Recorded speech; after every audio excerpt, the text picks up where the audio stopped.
naglagay tayo ng pagkain para hindi sila masyadong magutom. Ito, meron namang pagkain sa sila dito. Nagsakati rin ako kanina. Marami rin nakain nila kanina nung umaga nung dito umuwi na.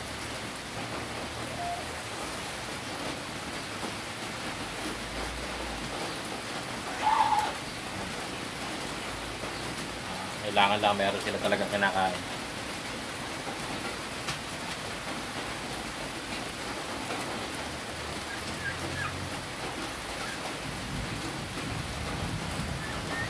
A few moments later. Ayan, lakas ng ulan.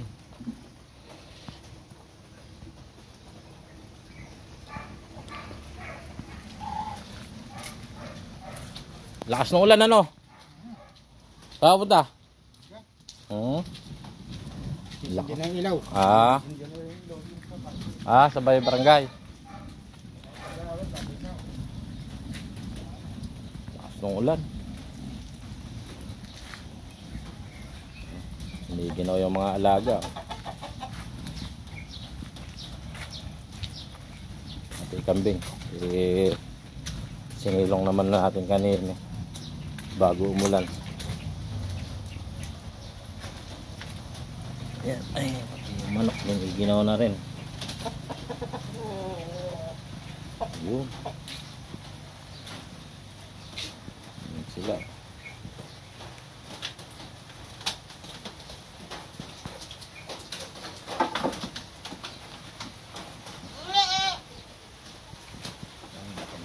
Oo.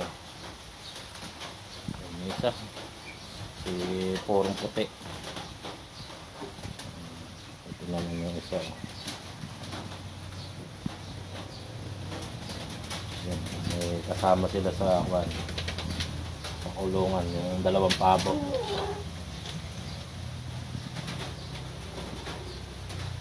Yan, kasama nila.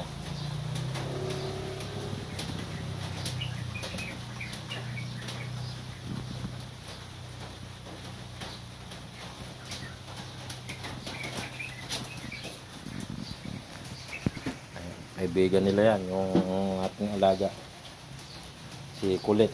Nakikipagkulitan sila sa mga kambing. Kaibigan naman sila. Ganyan lang yan, naglalaro lang. Yan ang bantay nila, si Kulit.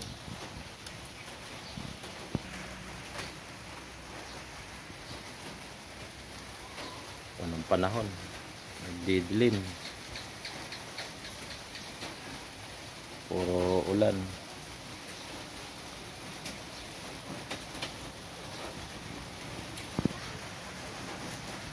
Piniginaw din to.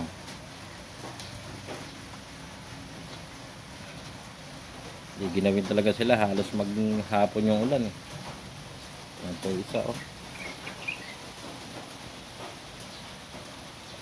Halos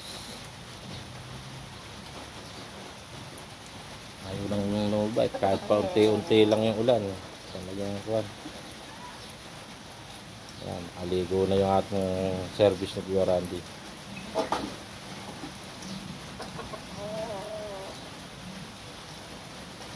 Dahil kahit may dala akong timba, mag-iigib ako.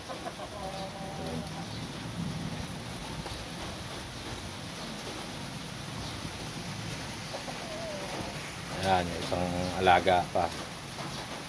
Nakahapon din sa kulungan ng kambing. Yan na lang siguro matutulog yan. Kahapon eh.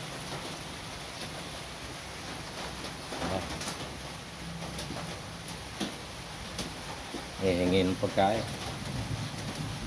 May lalagyan ko na ng pagkain dyan yan.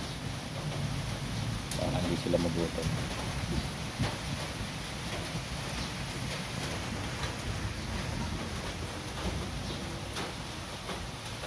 Yan ang naunahang ayaw ng kambing. Yung ganyang na ulan. Medyo mahina sila sa ulan. Yan, buti mayroong silungan. Doon kasi sa kainan nila walang silungan doon, kaya pagkayari Kaya rin nila dun sa maghapon, dito ko sila nilalagay. Para di sila nahahamugan, nababasa.